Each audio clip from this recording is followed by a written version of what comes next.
Good evening and welcome to ABN's Jihad Watch program. Tonight's topic, blasphemy. And so I am very pleased to announce that with us tonight is one of the foremost blasphemers, not in a real sense, but in the sense in which Islamic supremacists around the world would take umbrage, none other than the great David Wood. David, are you with us? How you doing? Just great, David. Thank you for being here. And I think that it's very interesting. David actually suggested this topic on blasphemy, and it is a pressing issue right now around the world and in the United States as well. Just this week, we saw tens of thousands, literally tens of thousands, an enormous throng of people in Bangladesh agitating for new blasphemy laws and calling for the deaths of those who insulted Islam. Whereupon, right after that, the Bangladeshi government just yesterday arrested 3 bloggers for insulting Islam. We have also seen this in the United States. It's not just in Muslim states like Bangladesh. For example, the Imam of Karbala Islamic Education Center in Dearborn, Michigan, Sheikh Husham al-Husseini, and Imam Muhammad Katanani of the Islamic Center of Passaic, New Jersey, a close friend of New Jersey Governor Chris Christie, have both called for the criminalization of what is speech that is considered to be offensive to Muslims. And so tonight we're going to be talking about blasphemy and about how to commit it, why one should not commit it under certain circumstances, whether it should be criminalized, and what exactly it is. And so that's where we're going to open tonight, David. What is blasphemy in the first place? And before we start bandying it about, we should know what exactly we're talking about. Well, blasphemy can mean all kinds of things. Usually it's taken to mean some sort of insult against God or against something that's very holy. When we're talking about Islam, this can be anything critical of Allah or of Muhammad or of the Quran or of Islamic practice. And so, the difference between Islam and almost everyone else out there on the planet is that uh, other ideologies might say blasphemy is a bad idea. So Christians would say, "Hey, you don't want to blaspheme. You don't want to speak against the Holy Spirit or against Jesus or something like that." But Islam takes it to another level by saying that not only that it should be criminalized, but that not even the unbelievers, not even it should be criminalized among the unbelievers. So even if you don't believe in Islam, even if you reject Muhammad, even if you reject the Quran, you still have to speak ever so respectfully of them. And so this is how Islam is unique. And they're kind of sort of a couple main issues that we could distinguish. One is what Islam teaches, namely that Muhammad told his followers to kill critics. This is part of Islam. If you criticize Muhammad, you have to die. If you criticize Islam, you have to die. This was laid down by Muhammad himself. So one, you have the original teachings of Muhammad. Two, you have, as you mentioned, Muslims in the world today, the OIC, Muslim leaders here in America, calling for the criminalization of speech against Islam. And sort of the third issue you have is the media's just complete lack of willingness to deal with any of this or to recognize that this problem even exists. Or even worse, to aid and abet these calls for blasphemy, which do seem to be in rather sharp and stark contradiction to their alleged commitment to the freedom of speech. But let me ask you something, just to play devil's advocate for a moment.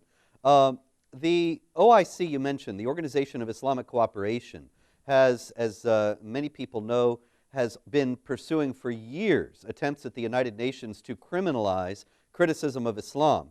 But to be absolutely accurate, they have not actually couched this in terms of saying we want the West, we want the United States and the nations of Europe to criminalize criticism of Islam. They say we want them to criminalize denigration of religions or incitement to religious hatred. And so surely there's nothing wrong with that, right? I mean, who's in favor of denigration of religions or incitement to religious hatred? Well, here you have two very interesting things, namely that this has sort of been forced on the OIC because the United Nations would reject any version that specifically calls for just denigration of Islam. In other words, if the OIC put forward some sort of statement saying that we're going to criminalize criticism of Islam, the UN is going to say no. So it has to be somewhat general. We're going to criminalize, or we're going to call on countries to deal with speech against religion in general, or speak that's offensive, or speech that will incite people to hate others based on their religion. We're going to condemn that in general. And as Westerners, we resist that and say, look, if you want to criticize someone's religion, it doesn't matter if it's going to hurt that person's feelings, and we normally respond like that. But one of the main issues I wish people would bring up, and I think people should bring it up anytime this entire issue of freedom of speech and blasphemy laws comes up, is if we're going to start laying down laws banning speech that's offensive towards people of other religions, the Quran should be first on the list, shouldn't it? I mean, shouldn't this be the first book banned? I mean, when you open this up and you go through what the Quran says, I mean, clear commands to fight Jews and Christians based on their beliefs, clear commands not to be friends with Jews and Christians based on their beliefs, a call in Surah 9, verse 30, for Allah to destroy Christians and Jews because of our beliefs. So if we're going to talk about insulting other people based on their religion, or insulting their religions, the Quran would have to be the first book banned. And yet it's Muslims who are calling for these laws that would prohibit denigration of religion, when their book does what they're condemning more than any other book in history. Yeah, surely the vilest of animals in Allah's sight is those who disbelieve, and they would not believe. They are the most vile of created beings. That's chapter 8, verse 55, and then chapter 98, verse 6 says they're the most vile of created beings. To call us as non-believers in Islam the vilest of animals and the worst of creatures, surely this would fall under these laws that would be criminalizing denigration of religions, because after all, this is religion-based criticism, is it not? And so it's certainly incitement to religious hatred. Yeah, there's no question, and especially when you see the comparison, because from a Christian perspective, we're all sinners. We're all sinners. If you're saved, you're saved by grace. It's not because of you. God, it's because God is that loving. In Islam, Muslims are actually the best people. They're better than everyone else. This is Surah 3, verse 110, calls Muslims the best of peoples raised up for mankind. So Muslims are the best of peoples. And as you pointed out, Surah 98, verse 6 calls us the vilest of creatures, or the worst of creatures. So Muslims are the best people in the world. Christians and Jews are the worst people in the world. How is this not calling for hatred? How is this not calling for people to hate us? And you just posted on your blog, didn't you, about the repercussions today in for instance Egypt, of how a Muslim scholar would view Christians and Jews, right? Yes, he said that they disgust me. He said, Christians, they gross me out. He said, that's a quote. He said that he doesn't eat food that Christians have prepared, even though that actually is specifically allowed for in the Quran. And he says that he doesn't have anything to do with them as much as he can help it. Because, I think that he's working from chapter 9, verse 28 of the Quran, which calls the unbelievers unclean. And this is something that's very strong in Shiite Islam, but it's also, because it's present in the Quran, it is something that is prevalent among Sunnis as well. It's extraordinary that he could say something like that, because just imagine the repercussions, David, if a Christian minister or priest were to say, I have nothing to do with Muslims, they disgust me, they gross me out. The outcry would be international and immense. Mm-hmm. Oh, and just imagine if some of these claims in the Quran, if you or Pamela Geller were to say them, if you were to say, don't be friends with Muslims, they are friends of each other. The OIC and groups like CARE and ISNA, they would say, you see, this is exactly the sort of speech that needs to be dealt with.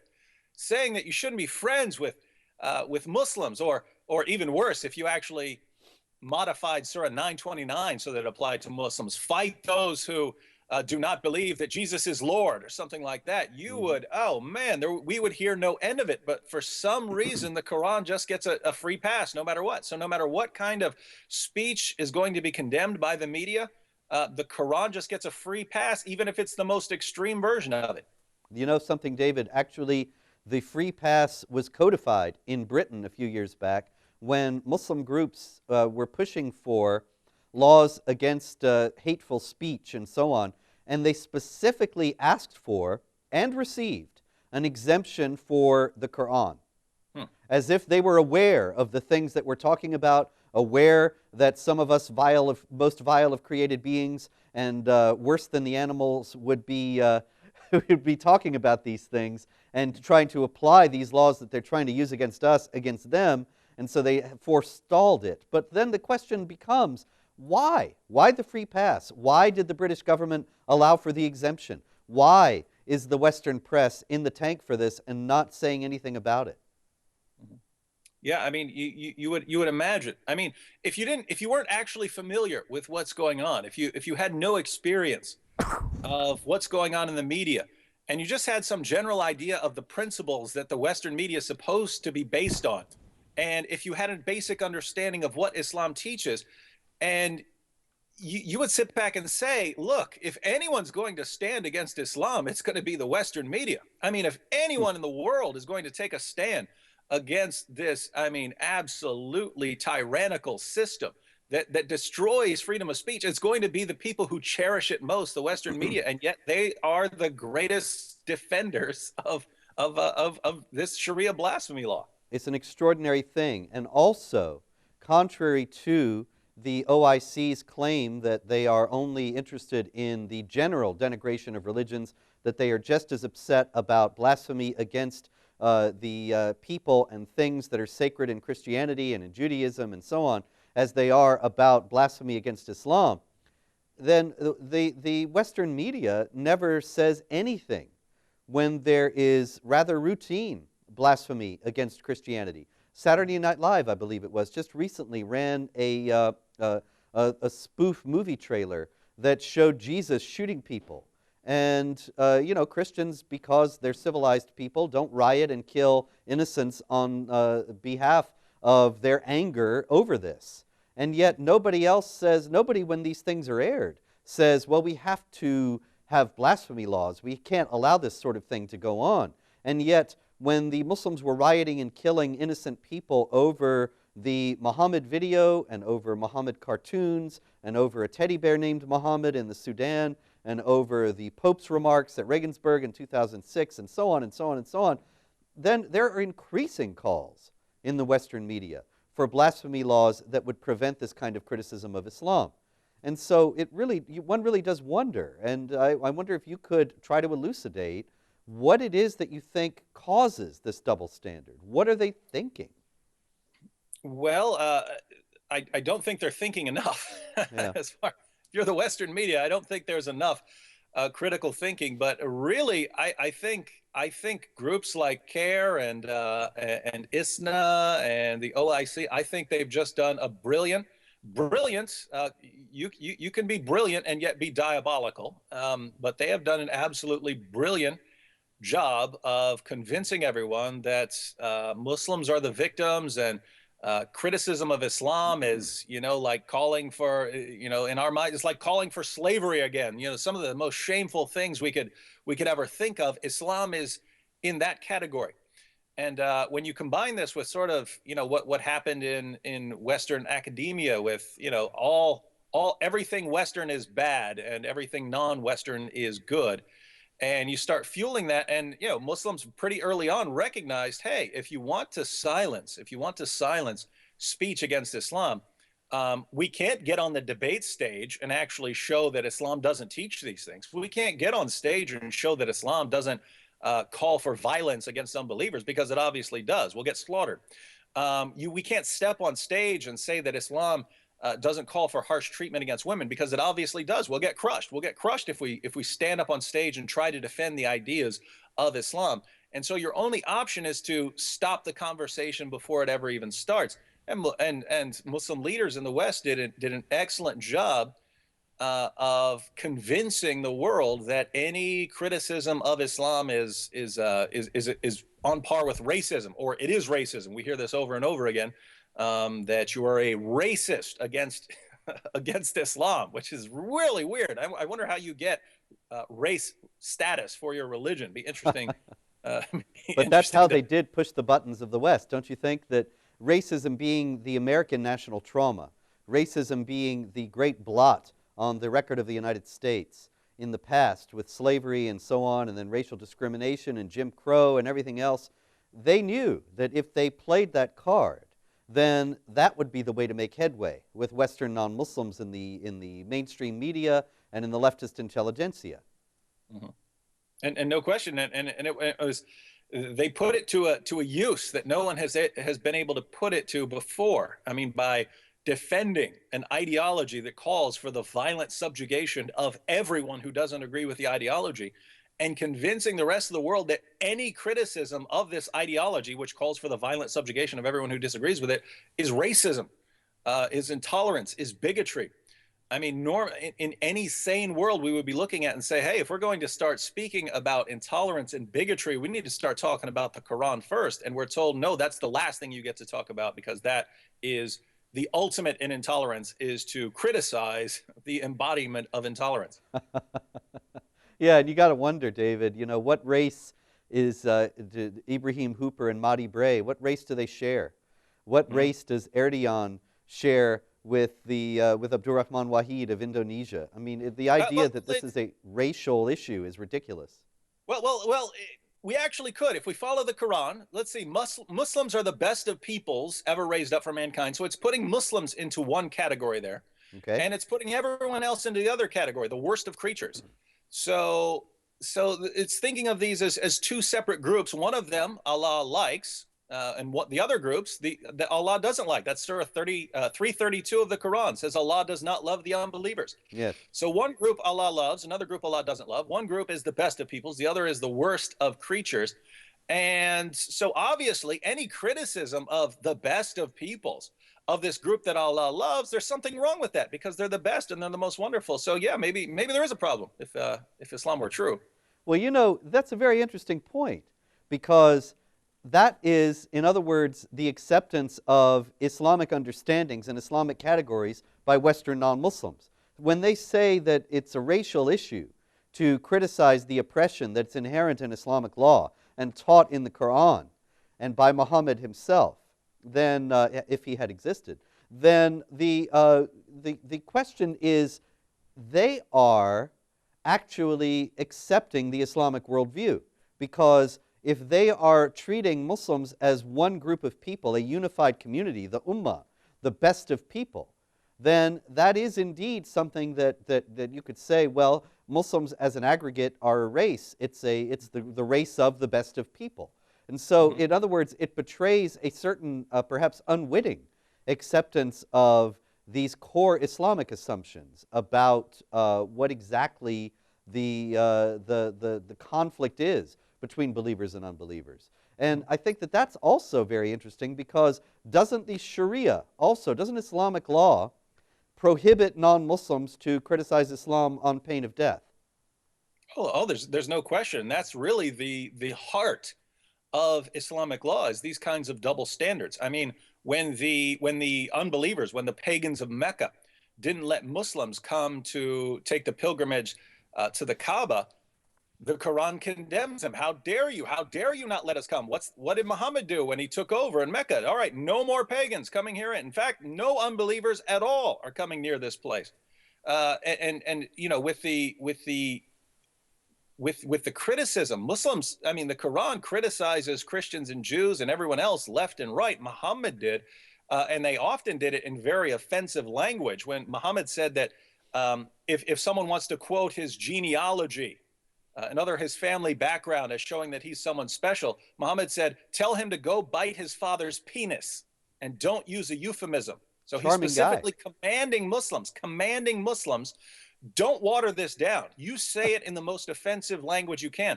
Well, Abu that would Bakr, explain a lot Muhammad's, of the emails I get. yeah. Oh, it does. There's no question. There's no question. If the lots of them now, it's not every sort of Muslim who comes along, because you can have 14 and 15-year-olds writing comments on YouTube, but I've had some very, very well educated Muslims say some very nasty, very offensive things.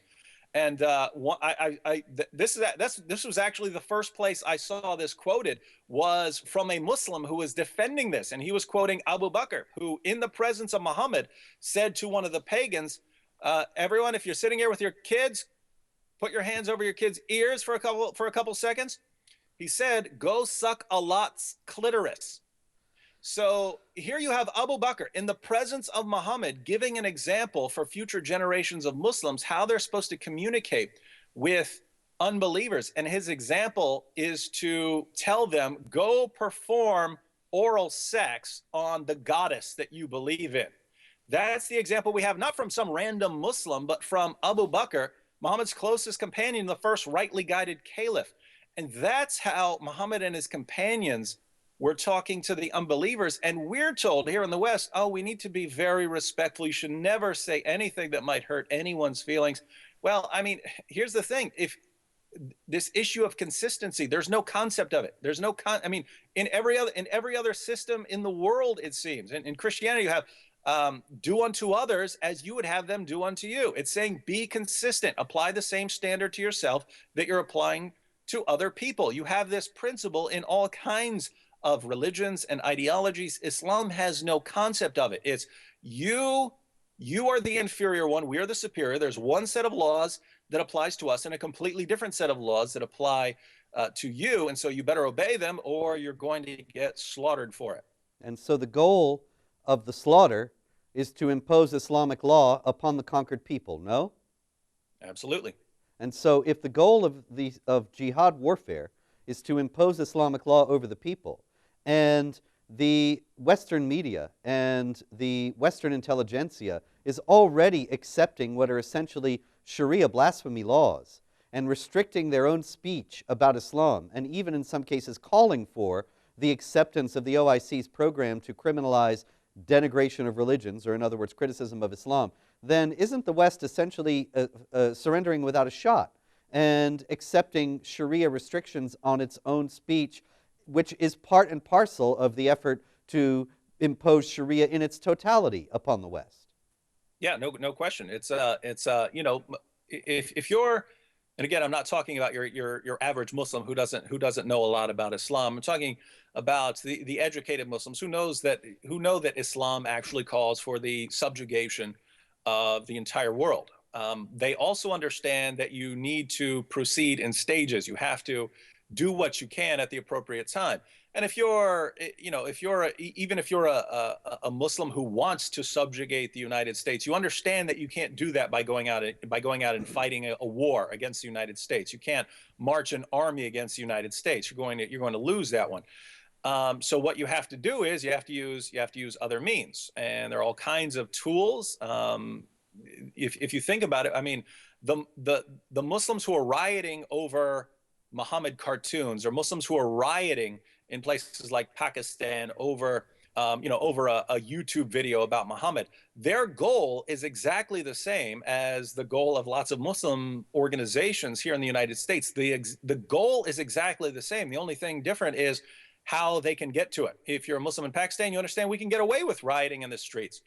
We can do that, and we can use that to pressure the United States and the UN into enforcing blasphemy laws. If you're a Muslim in the United States, you understand, hey, we have to make this look reasonable. We have to make this look reasonable. We have to make it look like any criticism of Islam is a symptom of racism and bigotry and hatred, and that we just have to pressure people that way. And until we can actually get a law passed, we have to pressure people that way to silence all criticism of Islam. The goal is always Sharia. The goal, at the end of the day, whether you're an educated Muslim here in the West or a Muslim somewhere else in the world, in a Muslim country, the goal always seems to be the same. And yet we're told, Robert, as you often point out, that Sharia is this foggy concept that just there's nothing there.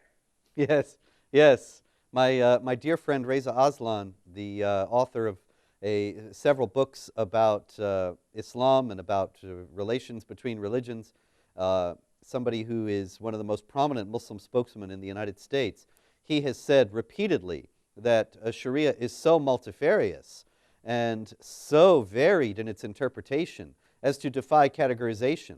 And so he would say, David, that when people like you and me start talking about Sharia, we're really being unfair and inaccurate, because the Sharia that is in place in Saudi Arabia, for example, is not necessarily the Sharia that's in place in Iran or the Sharia that's in place in Sudan or Somalia. And that Sharia has been so many different things over the centuries that one cannot and must not, on pain of charges of Islamophobia, generalize about it. What would you say to an argument like that? Well, I would say to Riza, either we know some of the things Muhammad said or we don't. It's one or the other, right? Either we can get back to what Islam teaches or we can't. If Islam at the end of the day doesn't teach anything, if it doesn't teach anything, then why are you even calling yourself a Muslim? And why are you defending this ideology that doesn't teach anything? Why are you blocking criticism of this ideology that teaches absolutely nothing? It's like swinging at the air. There's nothing there, right? Absolutely. So either there's nothing there. There are no solid, stable teachings of Islam, or there are. If there are, then we can start asking what they are.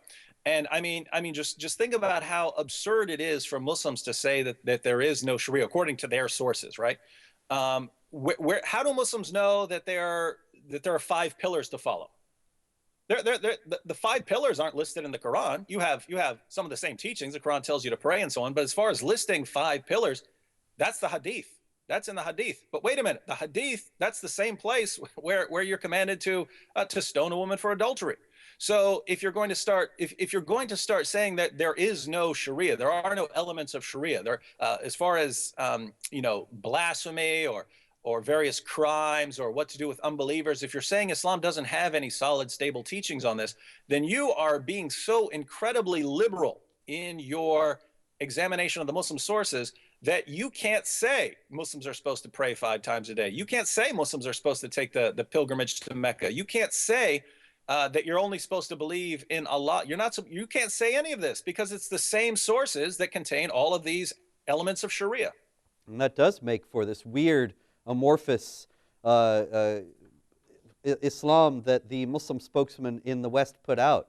I mean, it's kind of interesting. An ex-Muslim told me not too long ago that all the deception and disinformation that people like Reza Aslan and others like him put out, it is confusing not only non-Muslims, but also Muslims. That young Muslims, they hear these people say Islam is peaceful and tolerant, Islam is in favor of women's rights, Islam is in favor even of gay rights, and so on, and they believe it. Mm-hmm. They don't realize that this is all intended to deceive the unbelievers and to confuse uninformed unbelievers about the nature of Islam and about what the Islamic sources really teach. And so it's kind of a strange kind of reform by deception, or at least they're creating a problem for themselves with the young Muslims and Muslims of future generations by spreading all this deception and not making it clear to the people in the group that it is deception. In any case, we're coming up to time for a break. This is ABN's Jihad Watch program. I'm Robert Spencer, and we're on the line with the great David Wood. Give us a call at, 248-416-1300. I hope I got that right. And we'll be right back after these important messages.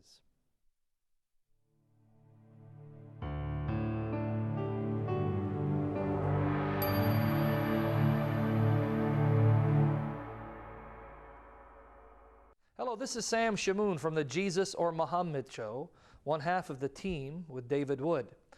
I'm here exhorting my brothers and sisters in the Lord Jesus Christ who've been blessed by the programs at ABN, especially by the Jesus or Muhammad Show, to consider and prayerfully consider to partner with us financially, because as you know, ABN is a viewer-supported satellite station.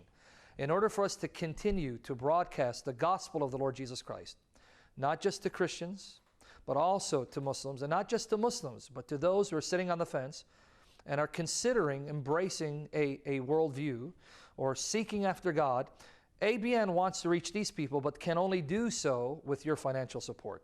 So I'm encouraging my brothers and sisters to come alongside ABN and make a financial contribution to continue Jesus and Muhammad and other shows with the purpose of preaching the gospel of Jesus Christ, seeing Christians get strengthened in their faith, Muslims coming to saving faith in Jesus, and others turning to Christ as their only hope and Savior. But again, we cannot do this if the support does not come in to continue to broadcast these shows. So would you please consider prayerfully asking God whether He'd have you support us on a regular basis so that we continue these programs and continue to bless the people of God, preach the truth of the gospel to the non-Christians, including Muslims, so that in everything we say and do, that Jesus Christ will be glorified and that His gospel will spread throughout the entire world.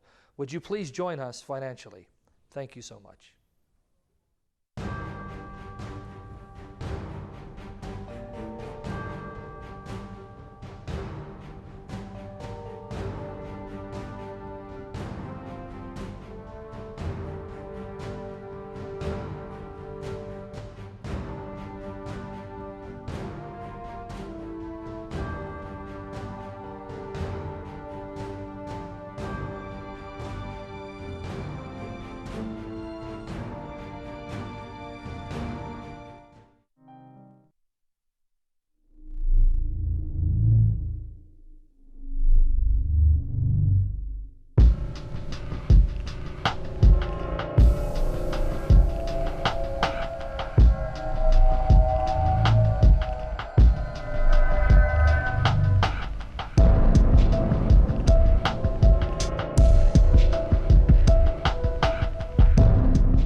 Good evening and welcome back to ABN's Jihad Watch program. I'm Robert Spencer and we are here with David Wood discussing blasphemy, why and how. David, we have a caller, and Christy, are you with us? Christy? Yes, hello. Hi, Robert. You might know me as Luchadora. Excellent discussion, gentlemen. Nice to hear from you. I have a comment to make, and I want to ask if you agree with it. It's actually a comment directly to the Organization of Islamic Cooperation, if they are listening. Interesting subject, blasphemy, and I would like to say to them that you would have to ban the Quran. And I want to speak to David's point about when he was talking about what's in the Quran, it should be banned. Yes, indeed. My point about blasphemy, they directly blaspheme Jesus. Not only do they not consider His deity as Jesus Christ as Lord, that's insulting to me. I'm offended, Robert. But they consider Him as less of a prophet than Muhammad, as only less of a prophet than Muhammad. To me, He is the Son of God, my Lord and Savior. So the Quran blasphemes Jesus, and if the Organization of Islamic Cooperation wants to stop criticism of religion, then they need to ban the Quran and shut up all the imams that talk about how unclean and how Jews are apes and pigs. And as far as Jesus being less of a prophet than Muhammad, that's extremely insulting because from you, and I've learned so much from you guys, Muhammad was a pretty violent guy. He had Jews and Christians beheaded and tortured simply because they did not accept him. They rejected him. So he was a pretty violent guy. Jesus, on the other hand, was sinless. So if the OIC wants to ban criticism of religions, then they need to ban the Quran. What do you think? Well, what do you think, David? You with us, David? Yeah. What do you say? Is the Quran denigrates Jesus and thus should be banned even under the OIC's rubric of banning the denigration of religions? Yeah, I mean, if you think about what the sister just said, I get condemned for saying Muhammad's not a prophet, right? So if I tell people Muhammad is not a prophet, oh, you're blaspheming, you're hurting Muslims' feelings, that's the sort of speech that needs to be banned. So I'm condemned for saying Muhammad is not a prophet. Well, Christians believe Jesus is God. So if you say Jesus is not God, you're denying and rejecting our beliefs. And so according to a Christian, that would be blasphemy. Now, the difference again is Christians would usually say, look, if you don't agree with us, then hey, let's get together, discuss it. I could tell you my reasons for believing he's God. You could tell me your reasons against it. Or maybe if you're a Christian who doesn't like to discuss that thing, you say, look, let's talk about something else. But you don't see a lot. I don't know of any Christians who say outlaw criticism of Christianity. I've never met a Christian who says outlaw criticism of Christianity or outlaw criticism of the Bible or outlaw any beliefs about Jesus that disagree with our beliefs. I've never met one. I've met tons of Muslims who say those things about the Quran. And so, yes, if we're going to be consistent, well, we're not allowed to say things that are offensive to Muslims, or that Islam would say is blasphemy. Well, if you're going to be consistent and call that denigration of religion, then again, the Quran denigrates Christianity over and over again. It denies all the core elements of the gospel. According to the Quran, Jesus didn't die by crucifixion, therefore he didn't rise from the dead. According to the Quran, Jesus isn't part of a trinity. According to the Quran, Jesus isn't God or the Son of God. So, I mean, those are all the main elements of the Christian gospel. If we're going to say that something is blasphemy, it needs to be outlawed if it's blasphemy. Well, I mean, obviously the Quran needs to be banned unless we're just going for double standards here, which again is obviously the case. Yeah, of course. Thank you, Christy. That's a very important point. And also, David, there is something else about this, that in Pakistan, the Christians are routinely victimized under the blasphemy laws of that country. Section 295C of the Pakistani Criminal Code, it criminalizes any denigration of Muhammad or Islam, and this is routinely used by Muslims to victimize Christians that they may have some dispute with, or whose property or land that they want to seize, and they accuse them of having denied that Muhammad is a prophet. Now, the denial that Muhammad is a prophet is something that any Christian ought to be ready to do if asked, because Christianity does not believe that Muhammad is a prophet. And yet that in itself, a simple matter of affirming the Christian faith, which is not the Muslim faith, can get you a charge of blasphemy and get you executed or lynched by a mob in Pakistan. And so it's kind of interesting that the OIC takes for granted the statements of the Quran that deny the Christian faith about Jesus, when they would not consider that rejection and denial to be blasphemy, but rejection and denial of the Islamic claims about Muhammad on the part of Christians, that is blasphemy. Is that a correct assessment? Oh, absolutely. And it just, I mean, these organizations, which are very large and have some very intelligent people working for them, considering that we point this out all the time, they can't be completely ignorant of their double standards. Yes. And so it seems they're just banking on the Western media and Western politicians being total cowards and being totally unwilling to address the inconsistency. So it seems what they're doing is, yes, we can call for completely inconsistent legal treatment here. We can call for a laws totally banning any criticism of Islam, and yet we can not ever bother to apply these laws to what the Quran says about other people's religions. We can do that because everyone is too scared to say anything about it. We can get away with it. That's the worst thing. The craven failure of the Western media and Western politicians to stand up to this and to call it what it is. It's something that if the histories of these times are written by free people, then the record of the politicians who caved into this and the media people who caved into this, it's going to be very bad for them. Anyway, we have many other callers. Tony, you're next. Tony, are you on the line? Hello? Hello, Tony. You're on the air with David Wood and Robert Spencer. How are you doing, sir? I have just some comments on you guys. You know, you said that Muhammad or the Islam don't appreciate Jesus as a God, as a prophet. But really, you guys did not even read. Maybe you did not read, or maybe you read the top of the Quran. Quran said, we make Jesus, he's the one who's going to judge the whole world after in the end of this life. Jesus is the one who's going to judge all the people. So if the Muslims don't respect Jesus or don't consider him a God, God is going to judge the people in the end. So how can they admit that Jesus, he's the one who's going to judge all the people on this earth? So they believe in him as something special, and also they said about him that he's a part of the Spirit of God. نفخة من روح الله. So he's a part of God because if he's a part of God, he is a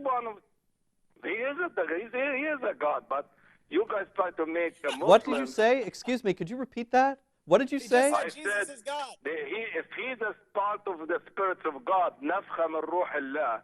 So he's a part of God. If somebody is a part of the tree, he is the tree himself. You can't deny leaves or a branch of the tree is not a part of the tree. Also, Okay. too, I want to make something comment another one, please. Don't.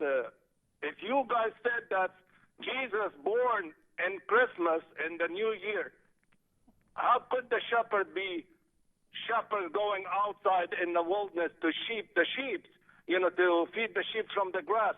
In our country, there is no grass comes up in month 12. And how come you also said that about Jesus dying on the cross in month 4?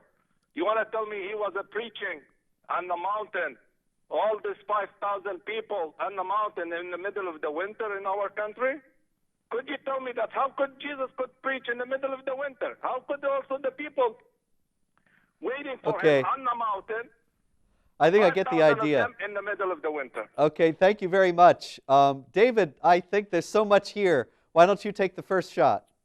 Yeah, and just for background, that's Tony. He usually calls in, has no concern at all for the topic, which is blasphemy laws here. So we normally take everything with a grain of salt there, but he made an absolutely hysterical argument. Yes. But I want to actually defend his argument. He says that according to Islam, Jesus must be a God. That's what he said. And he said this because Jesus is coming back to judge. And lots of Muslims believe, that is a teaching of Islam, that he's going to come back as a certain kind of judge. But if you want to say that Jesus is the final judge, well, yeah, then as a Muslim, you're stuck with the claim that Jesus is God, because I'll go ahead and read from the Quran here. According to Surah 22, 56 to 57, the kingdom on that day shall be Allah's. He will judge between them. So those who believe and do good will be in gardens of bliss. And as for those who disbelieve in and reject our communications, these it is who shall have a disgraceful chastisement. So, yeah, the Quran says that Allah is the final judge. If you want to say Jesus is the final judge, your only conclusion is that Jesus is Allah there. Now, he went on to say, well, if you Christians want to say Jesus is born on Christmas, where Robert, does your Bible say Jesus was born on Christmas? Nope. Yeah, mine doesn't either. So I don't know what he exactly is criticizing. He's just criticizing the fact that Christians eventually celebrated the birth of Jesus on December 25th, even though we don't have any reason to think that he was actually born on that day. But this is very common to toss around these sort of ridiculous criticisms. And I mean, just think about it. We're addressing a very, very important topic that's very important to lots of people. And the best we can get from Tony is try to divert to other topics. And that would seem to be part and parcel of the Islamic agenda in general. Whatever you do, keep the focus off Sharia, keep the focus off Islam, keep the focus off the complete, total inconsistency of Muslims who are calling for blasphemy laws, and just get people thinking about something else. Absolutely. I got to say one other thing about this, David. I just hope that the people in Tony's mosque didn't hear him say that Jesus was divine tonight, because they would consider that blasphemy and perhaps consider that he deserved the death penalty prescribed in Islamic law for blasphemers, because of course the Quran insists many times, chapter 19 verse 35 and many other places, that it is an offense to God's transcendent majesty, to the transcendent power of Allah, that he should have a son, and that he has no son because he has no consort. He has no son, he has no son, he has no son. And of course, Christianity affirms that Jesus is the Son of God. And in the New Testament, in the first letter of St. John, says that anybody who does not have the Son does not have the Father. And so for him to claim that Muslims respect Jesus and even consider that he is some kind of a God is in direct contradiction to the Quran and universal Islamic teaching for 1,400 years. No question. And so what we have is, once again, as is so often the case, it's us telling Muslims what their books teach, and what it's just ironic that let me put it this way: there are two ways to defend Islam. One, you can defend that it's true. You can say Islam is actually true. The other way is to defend what it actually teaches. And we don't defend that Islam is true, but I find more and more we are the ones who are actually defending what Islam teaches. And Yeah. it's Muslims themselves who either don't know or are absolutely clueless, like Tony, or who are trying to cover it up and whitewash things for a Western audience. And so more and more, Robert, we are becoming some very important defenders of Islam in this world. Well, yeah. Of course, Muhammad said war is deceit.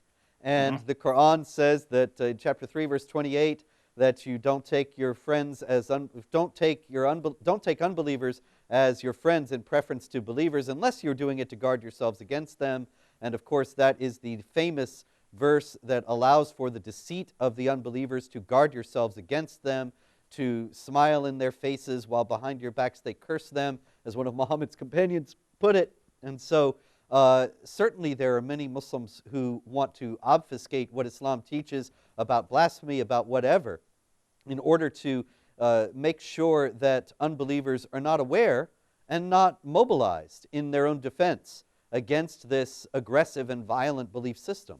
And of course, then there are many other Muslims, because Arabic is not the language of most Muslims in the world today, and certainly not 7th century classical Arabic, even among those who do speak modern standard Arabic, that it's just not something that they're necessarily aware of when they repeat these prayers in Arabic.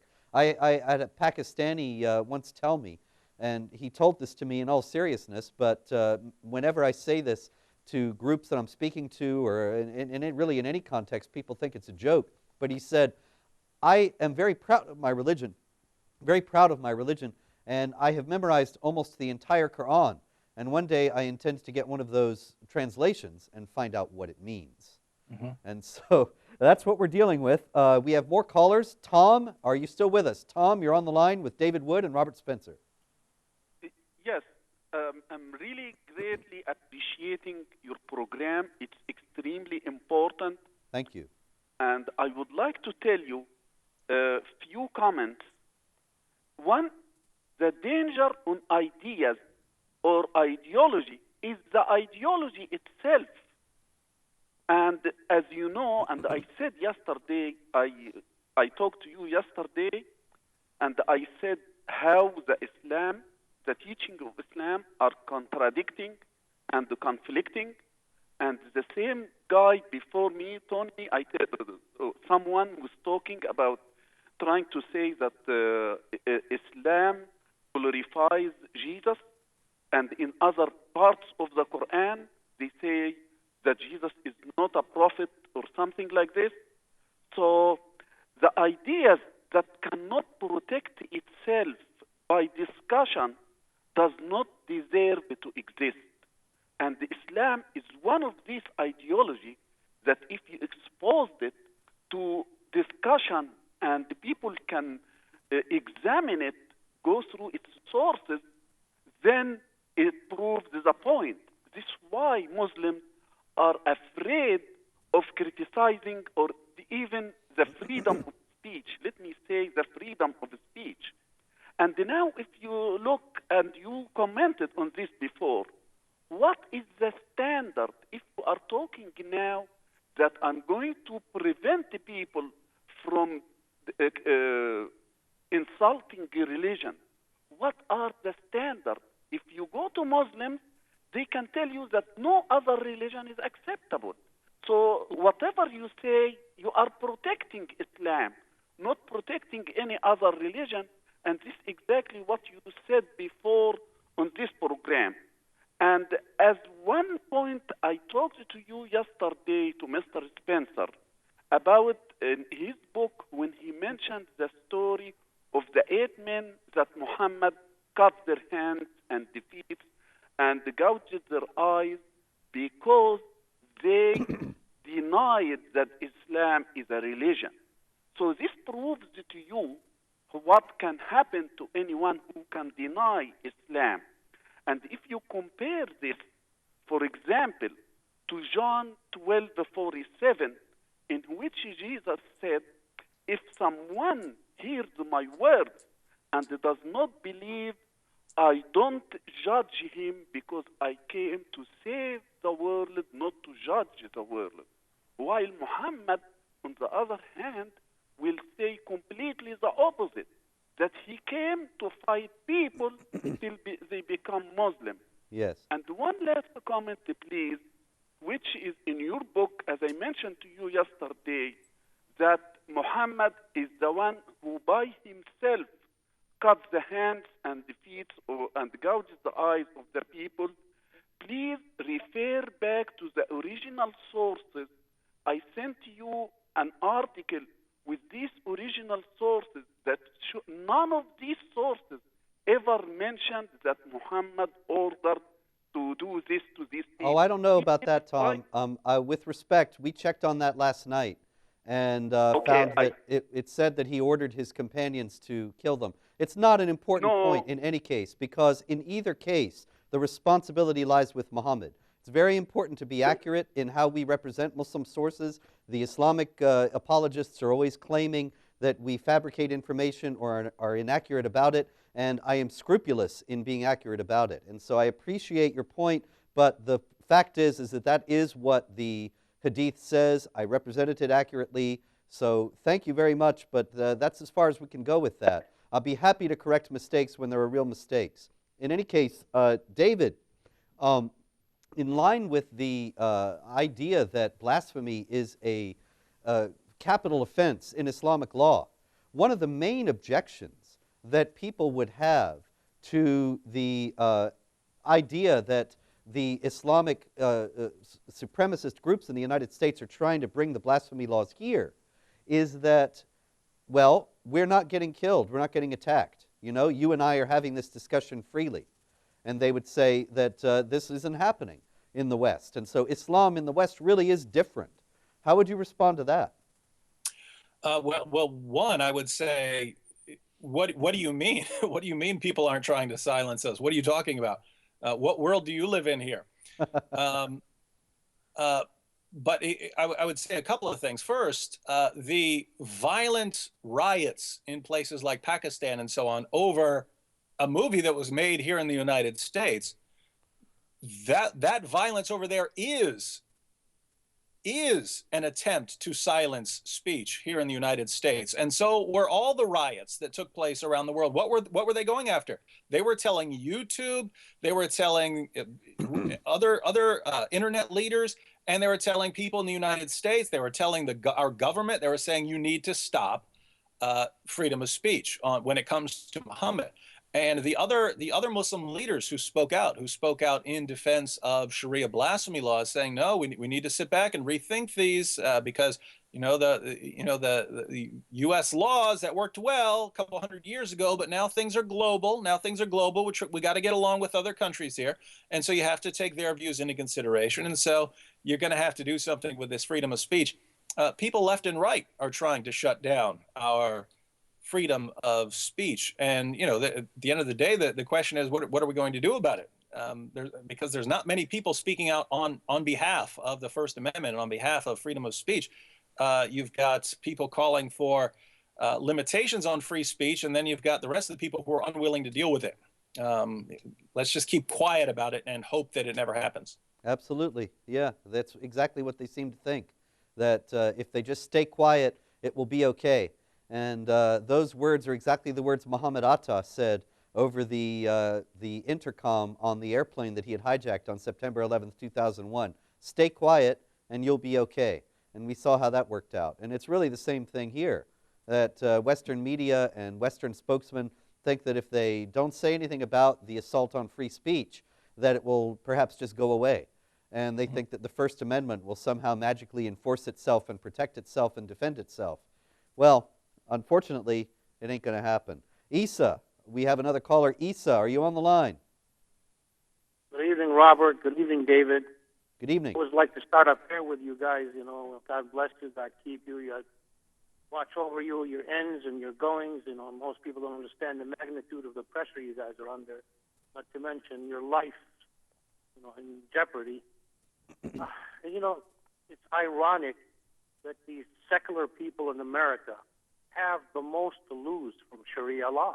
It's not really the true Christians who obey Christ. Because any law, they're not going to find no charges on it. They laugh at us and they put us down, yet they have the most to lose. I think they, in their minds, in their hearts, they figure they put the Muslims in their own sections and they have their own Sharia law and the other people will have their own laws. It's insane that it's never going to work. It's the mentality of these people is unbelievable. They have the most to lose from this, not us. Not us. It's them. I mean, if you look at Saudi Arabia, for instance, complete Sharia law. There's no other religions there or nothing there. And most people, as the meek in Saudi Arabia, suffering from the Sharia law, not the people in prestigious places who have middle ground and, middle people that could get away with it. The caliphs or the big shot or the sheiks, the kids could get away with so many different transgressions, but the meek gets their hand cut off and some other people get away. There's no justice in Sharia law because they say it, but they only, interpret it to certain people as they may seem fit. It's insane. What do you guys think about this comment? What do you think, David? Well, we have to clarify something because it sounded like he was saying that sort of the liberals and the media and so on, they have the most to lose,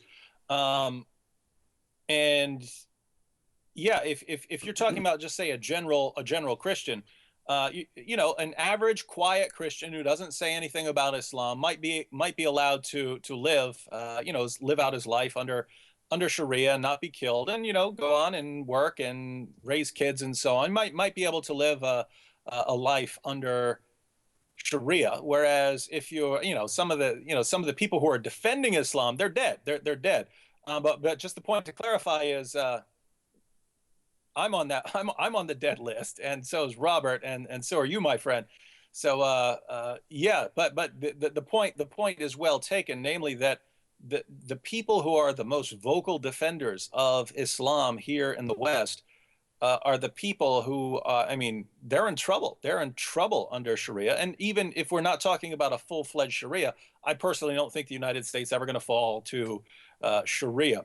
It wouldn't surprise me if someone tries to sort of take away certain rights. That could happen at any moment. At any moment, people could make a move to block a constitutional right. So that's definitely going to happen sooner or later. But yeah, who suffers? Who suffers if we start making laws about what you can and cannot say, what you can and cannot criticize, what ideologies can and cannot be criticized? Well, there you're putting limitations on the media, and I don't know if the media would notice since they've already put these limitations on themselves. That's right. Well, we're coming up now to time for another break. And so we will be right back. This is Robert Spencer with the ABN's Jihad Watch program. We're here with David Wood, and we'll be right back after this.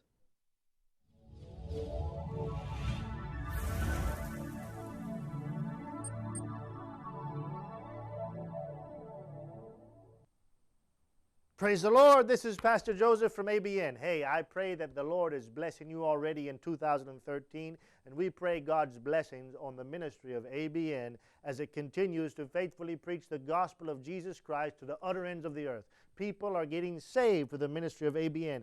We receive emails daily from folks in Pakistan, Indonesia, all over the world, the UK, United States of America, through the ministry of ABN. A lot of it is through the internet. Unfortunately, we haven't always been able to reach out in ways that we could, and one of the big things that has hindered us is finances. But ultimately, it's not finances. It's the prince of the power of the air whose area we are invading with the ministry being beamed to the utter ends of the earth, the gospel message in Arabic, in the Aramaic language, and of course in English with programs like News and Views, Jesus or Muhammad. Yes, that's right, and even Jihad Watch with Robert Spencer. Don't you believe that these premier apologetic programs in the English language to the Muslim world that are saving many, many souls throughout the world, continually saving souls? While I'm asleep at night, people are watching videos of me and Sam Shimon and David Wood and others, and they're coming to Christ through the ministry of ABN. I encourage you to pray. please pray for this ministry. This ministry needs your help. Yes, we need you to pray for us. We need you to continue to encourage us. And as God prospers you, would you please prosper ABN? Would you please give, even it's been given unto you? It's more blessed to give than to receive. Wouldn't you please today pray about God showing you, laying on your heart a burden for the ministry of ABN, a crucial ministry, a strategic ministry. And today, with the political climate the way it is, and things taking place throughout the Middle East, and Barack Hussein Obama in Washington, now more than ever, ABN is needed on the front lines. We cannot do it without you. Please pray. Please pray. And as God leads you, give generously to the ministry of the Aramaic Broadcasting Network, abnsat.com. God bless.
And we're back. I'm Robert Spencer. This is ABN's Jihad Watch program, and we have with us the great, the renowned, the notorious, the master of disaster, David Wood. And we are speaking about blasphemy in the international attempts by the Organization of Islamic Cooperation and other Muslim entities, as well as Muslim groups in the United States, pushing for the criminalization of criticism of Islam, which would essentially allow the jihad against free people everywhere to advance unimpeded. Now we have one other caller. Kate, you're on the line. Kate, are you still with us? Did she drop off?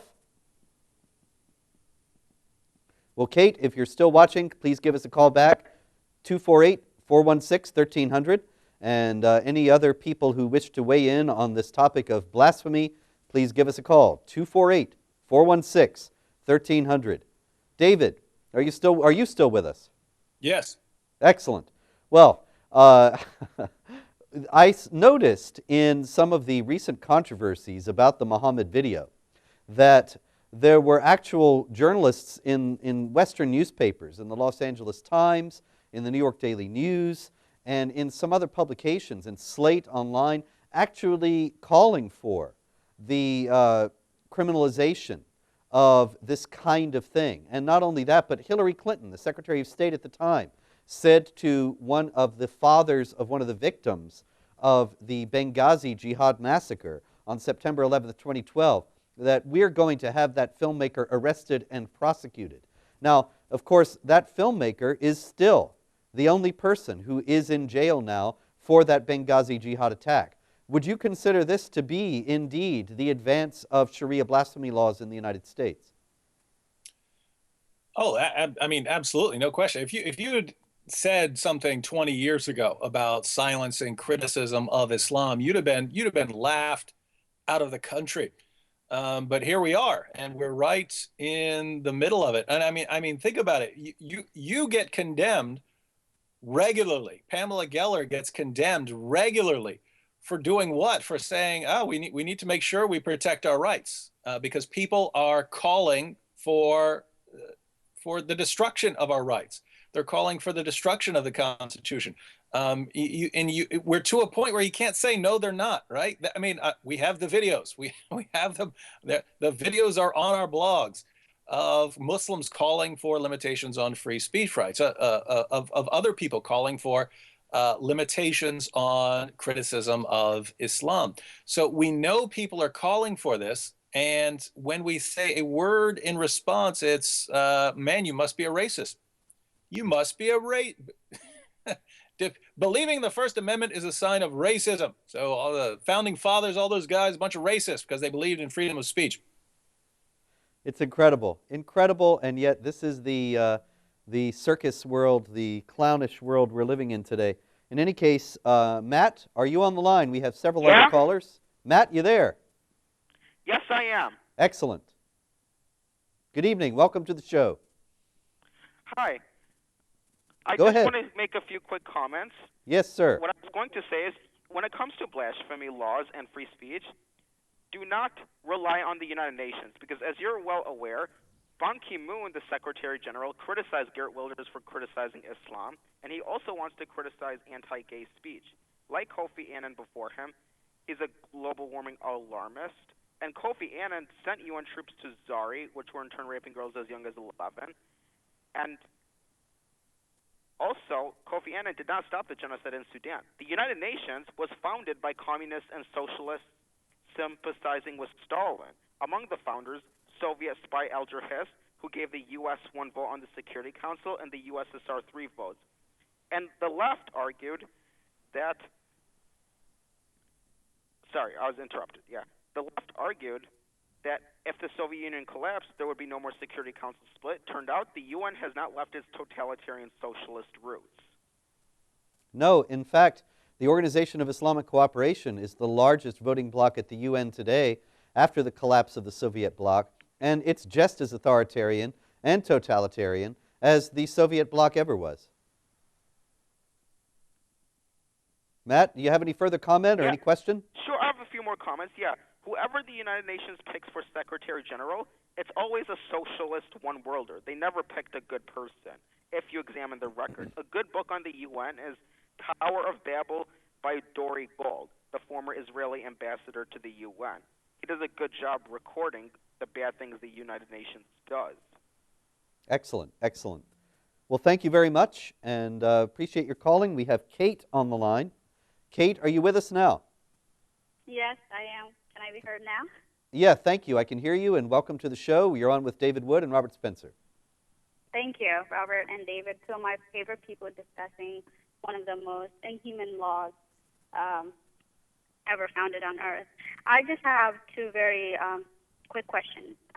As you guys are both aware, I'm sure most Americans are very familiar with the two amendments that we have, the right to have free speech and the right to freedom of religion.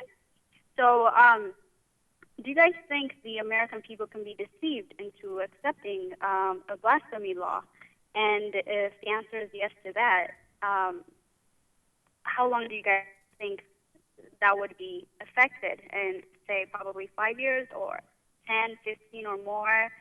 What do you guys think about that? What do you think, David? Well, if recent history has shown us anything, it's that lots of people are easily deceived. And I mean, we're not talking about really dumb people. We're talking about brilliant academics. We're talking about college professors. We're talking about some of the most educated people in the world can be completely deceived on issues where it's very, very easy to discover the truth. I mean, if you think about how these discussions normally go, it's usually me or Robert or Sam Shamoon or someone saying, but this is what it says right here. It's right here. This the Quran, right? It's right here. No, it doesn't say that. But I mean, it's right here. No, it's not there. I mean, it's right here. So there are certainly a lot of people's just what they're willing to believe. And it seems that we're just completely unwilling to believe that any religion could ever teach the sorts of things Islam teaches. And, you know, again, if I hadn't experienced this, I would say, no, you're never going to deceive that many people, right? You might be able to deceive this guy or that guy. You're never going to just be able to induce millions and millions of people to believe total nonsense that anyone with the reading ability of a 4-year-old can figure out. But we've seen that's exactly what happens. And so, I mean, at the end of the day, I don't know which direction things are going to go. I certainly hope that more and more people start to open up the sources. And I just wanted to say very, very briefly, I think this ties into some of the things we were saying earlier. It can be very discouraging that everything you say, no matter how commonsensical, no matter how grounded in basic human rights it is, you can be condemned for calling for freedom of speech or for defending the Constitution or for pointing out any fact about Islam. I mean, if you point out something 100% factually true, you're called a racist. You're a racist now for speaking the truth. You're a bigot for speaking the truth. On the one hand, that can be very discouraging, but what I find encouraging, what kind of keeps me going, is that when you've spread this much deception, when you've spread things out this thin, you've kind of set yourself up for a massive fall. And that is, if people can get out fast enough and spread the facts about what Islam actually teaches, people will be so horrified that they've been misled and that they've been deceived that I think you could see a pretty rapid change of worldview. And what I mean is, as Robert pointed out, even Muslims think that Islam supports peace and tolerance and gay rights and all these other things. Even Muslims think this. And what does that mean? It means that if we can get even Muslims to recognize what their religion actually teaches, their values are in such great conflict with what Islam teaches, they're going to have to make a choice. Either I have to drop my Western values or I have to drop Islam.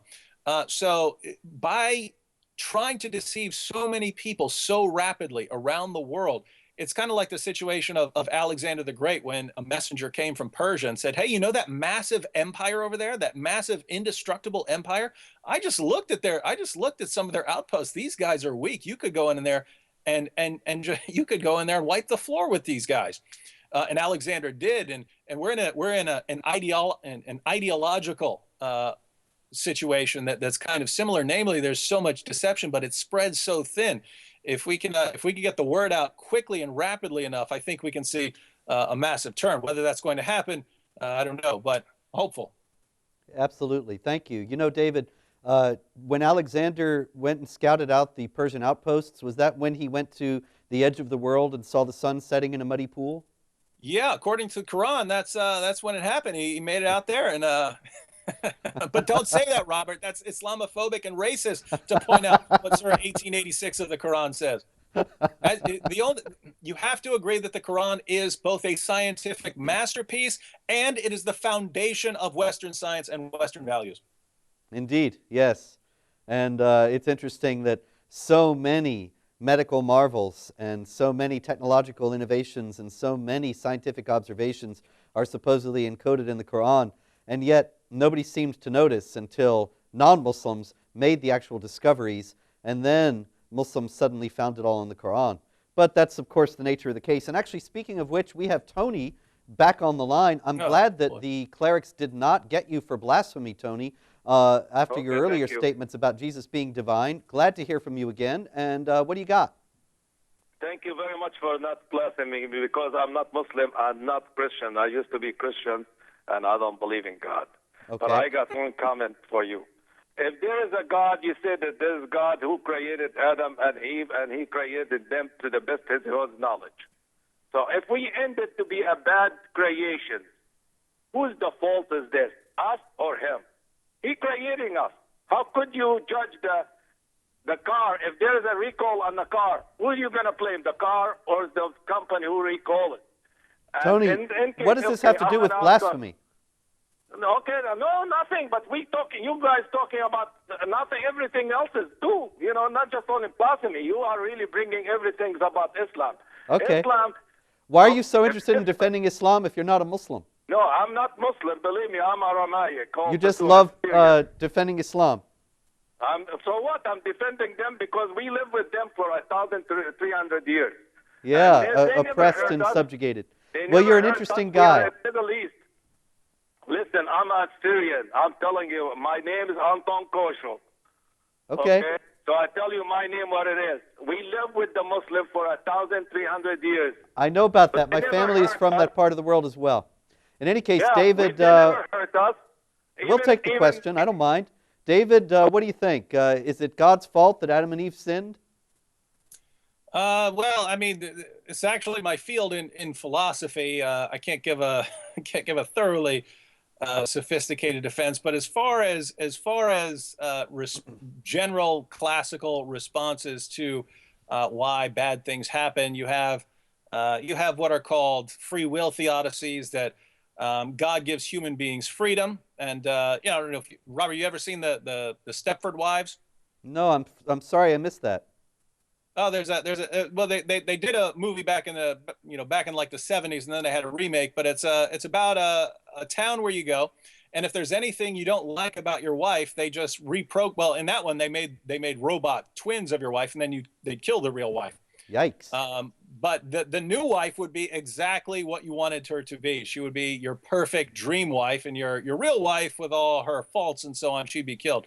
And they made a remake with Nicole Kidman where they put a chip in your wife's brain and make her do whatever it is that you want. And so you end up with this just absolutely perfect wife. Well, the sort of takeaway of the movie is that really better? Is it really better to have someone who's programmed to do everything you want them to do? Or is it better to have someone who chooses of her own free will, but who isn't going to do exactly what you want all the time? And most human beings would say, having the free will is better.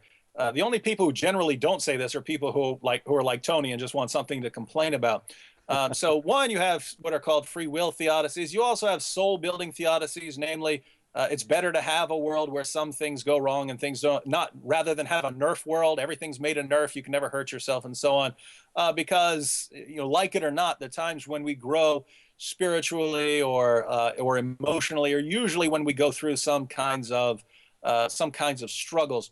And when you factor in, I'm a Christian, so as a Christian, I take something like sin as important. Namely, we're in rebellion against God.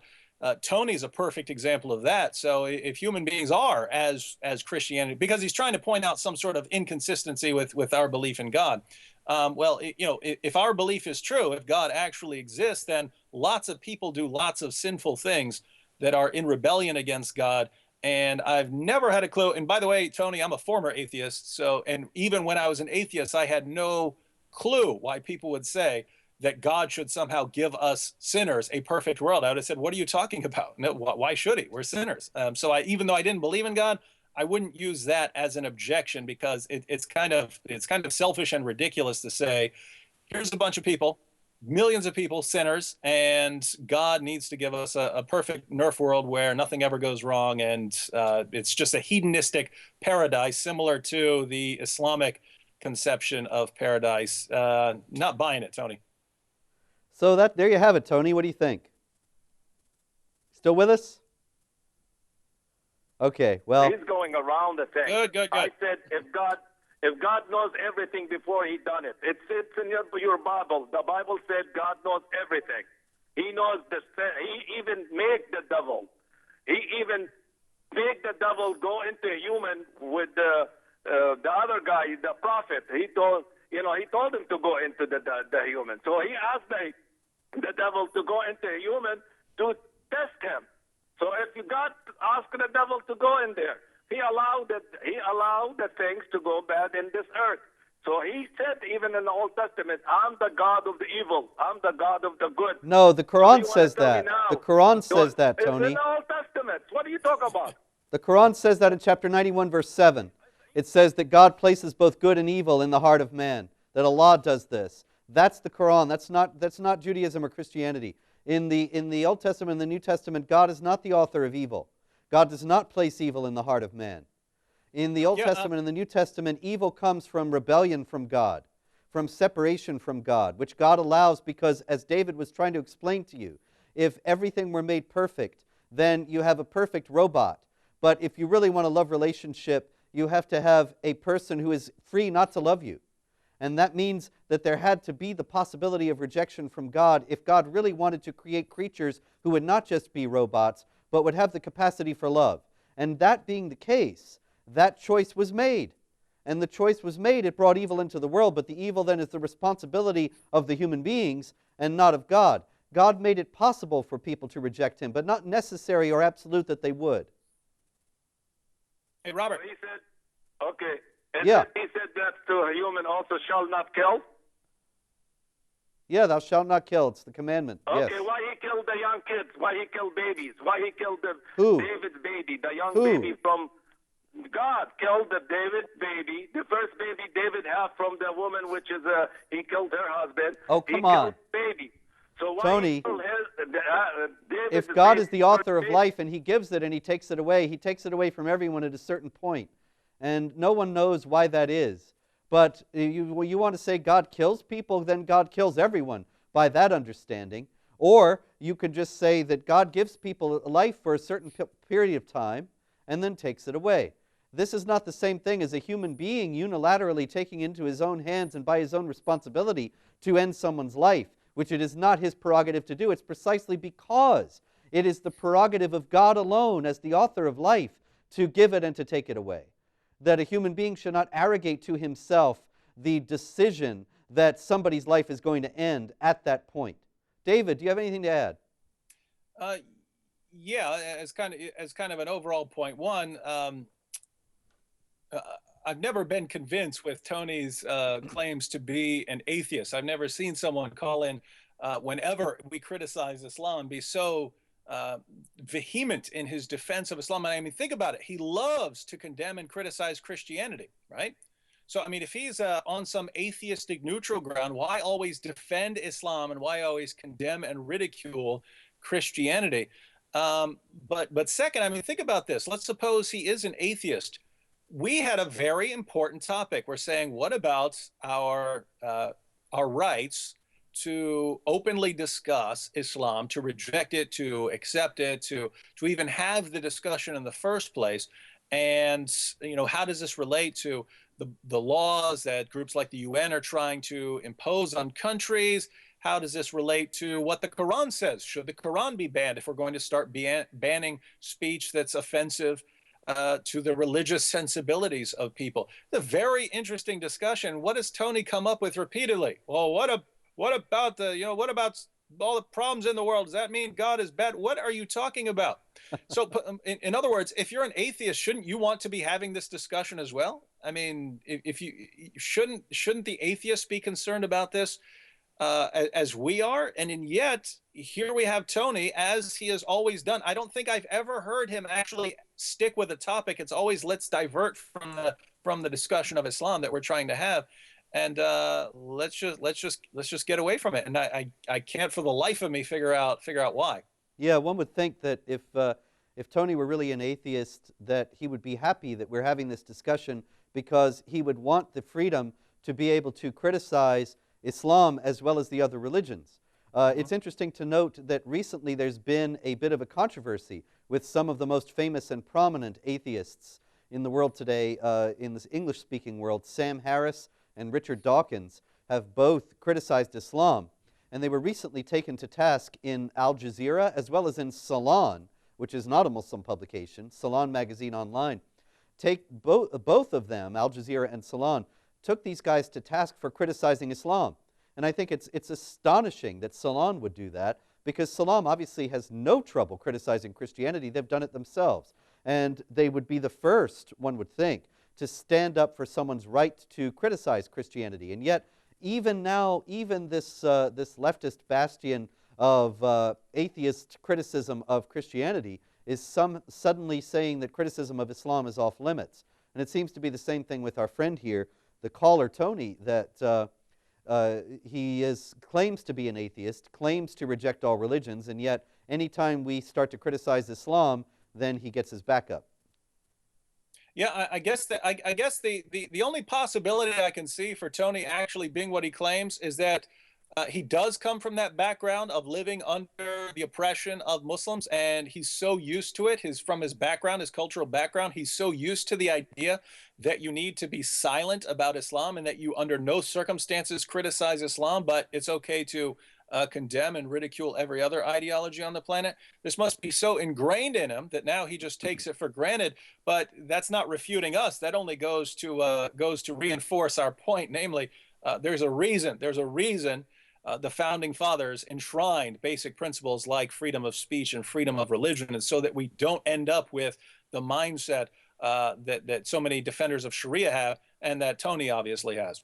Yeah, absolutely, David. I mean, the thing is that freedom of speech is the only protection that we have against a tyrannical ruler or a tyrannical group that wants to impose its will upon those whom it opposes or those whom it has conquered and subjugated.